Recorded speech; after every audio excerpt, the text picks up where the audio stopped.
manzon Allah sallallahu alaihi wa sallam wata rana ya shiga kasuwa. Ku ji abin da manzon Allah ya ce. Shigar kasuwa annabi ke da wahala. Sai ya ce wato ayyuhat tujjarun, ya ce ya ku yan kasuwa. Sai da kowa hankalinsa ya ji, duk wanda ya ji sautin hankalinsa ya dawo ga manzon Allah. Sai ya ce kullukum finnar, dukkan ku yan wuta ne. Wa inna lillahi wa inna ilaihi raji'un.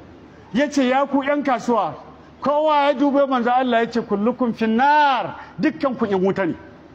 Sai ya ce illa man sadaka wa bar, sai wanda ya gaskiya cikin ku ya kubuta daga aibubbuka, ya kubuta da riba, ya kubuta da zalunci, da algushu, da cin amana, da babakere, da al'ihtikar, ɓoye kaya, sai wanda ya kubuta daga wa'annan. In ba haka ba dan wuta ne.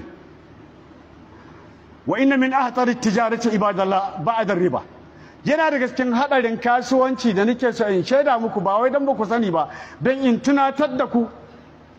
Bayan hadarin riba akwai al-ihtikar wa tashaddud ala nas, boye abinci da matsa ma mutane.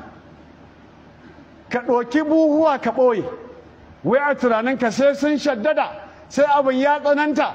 Dan Allah, dan girman Allah, wane tsanani kuke so a wuce yanzu? Wane tsanani kuke so ya wuce yanzu? To duk wanda ya san yana ɓoye abinci, ya aje ya ɓoye, wai don tunanin ga azumi na zuwa abin zai lunka, billahi allazi la ilaha illa huwa, tsinanne ne daga manzon Allah. Duk wanda ya ɓoye abinci, ina shaida muku ya ku yan kasuwa, babu wani kwana-kwana, babu wani ɓoye-ɓoye. Duk wanda ya ɗauki abinci ya ɓoye har sai an ce wo wayyo Allah ya fito da shi, wallahi Allah ya tsine mai, inji manzon Allah. Amma ga hadisi a gabanku, ga hadisi daga manzon Allah sallallahu alaihi wasallam. Manzon Allah yake cewa at-tajir marzuqun wal muhtakir mal'un.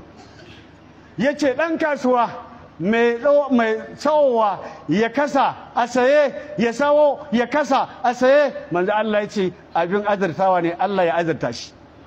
Wanda yake ɗauka ya ɓoye sai an wahala fitarci, Allah ya tsine mai albarka. Ya Rasulallah, jama'a mun ji.